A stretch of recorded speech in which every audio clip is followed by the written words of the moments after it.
BX1 +. L'édito Fabrice Grosfilet. Des éditions spéciales à n'en plus finir, des cérémonies retransmises en direct, des interviews, des débats, des experts en relations internationales qui ne quittent plus les plateaux des journaux télévisés et des photos à la une de la presse écrite. Impossible aujourd'hui de faire l'impasse sur le changement de présidence aux États-Unis.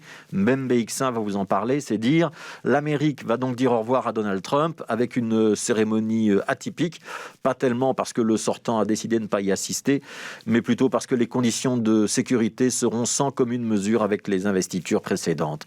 La sécurité au sens de maintien de l'ordre, avec des militaires lourdement armés et des contrôles démultipliés, mais la sécurité au sens de respect sanitaire aussi, puisque rassembler une foule est devenu aujourd'hui quelque chose d'impossible, quel que soit l'événement dont on parle.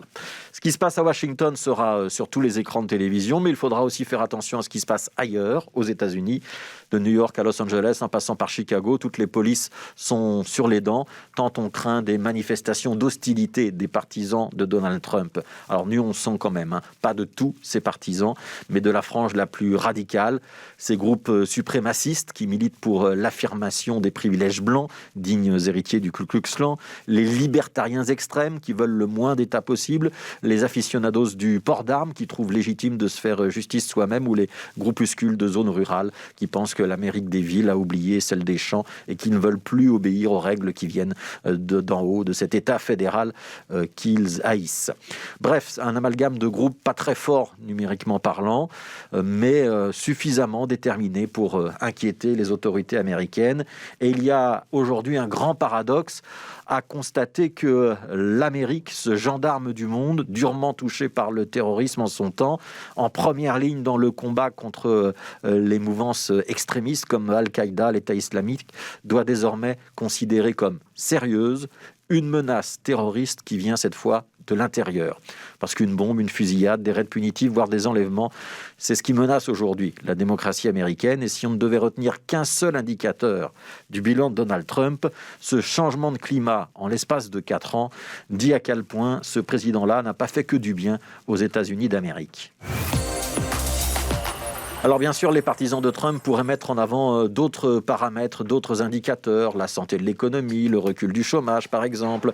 Ils pourraient tenter de s'appuyer sur des arguments positifs, mais le plus souvent, ils préfèrent la contestation. Ce que vous dites n'est pas vrai, contestation de l'argument. Vous ne dites pas la vérité car vous êtes inféodé au pouvoir. Disqualification de celui qui porte l'argument. Et puis si vous insistez, de toute façon, les médias ne disent pas la vérité, ce qui clôt la conversation et indique qu'on restera hermétique à tout ce que vous pourrez développer. Si les partisans de Trump sont dans une telle affirmation d'une autre vérité, c'est évidemment parce que Donald Trump les y a fortement encouragés. À coup de tweets, il a passé son temps à asséner que les médias mentaient, que tout ce que la presse ou ses adversaires politiques rapportaient n'était que fake news, qu'il existait une autre vérité que celle qu'on présentait au public. Alors il n'y a pas plusieurs vérités, il n'y en a qu'une. C'est pour ça que les journalistes sérieux tiennent d'ailleurs à distinguer les faits et les commentaires, parce que les faits, ils doivent être vérifiés, établis, inattaquables. Et dans une démocratie, le commentaire est libre, bien sûr, mais la falsification des faits est punissable parce que ça s'appelle un mensonge, une contre-vérité, de la diffamation dans certains cas. On ne peut pas parler d'une vérité alternative. On doit avoir le courage de dire que c'est une contre-vérité, expression qui est beaucoup plus juste. Ceux qui font passer une contre-vérité pour la vérité sont dans la propagande, la manipulation, l'endoctrinement. C'est Goebbels, l'Union soviétique, les groupes terroristes, les religieux fanatisés, les militants fanatisés, tous ces régimes qui gouvernent de manière plus ou moins autoritaire et qui dénient à l'autre la possibilité d'avoir le droit de penser autre chose. Aujourd'hui, la parenthèse Trump se referme. Nous ne sommes peut-être pas si sûrs que ce soit vraiment une parenthèse. Parce que s'il y a une chose que Donald Trump a réduit en cendres et qui sera difficile à rétablir, c'est bien ce rapport à la vérité et à la réalité. La capacité à décrypter les médias, mais aussi à leur faire confiance. Quand toutes les informations ou ce qui se présente comme tel se vaut et qu'on ne sait plus faire la distinction entre ce qui est vrai et ce qui ne l'est pas, il devient impossible, justement, d'argumenter. Impossible d'avoir un débat, impossible de faire fonctionner la démocratie. Et cet héritage-là qui est laissé à Joe Biden, c'est peut-être celui qui est le plus inquiétant.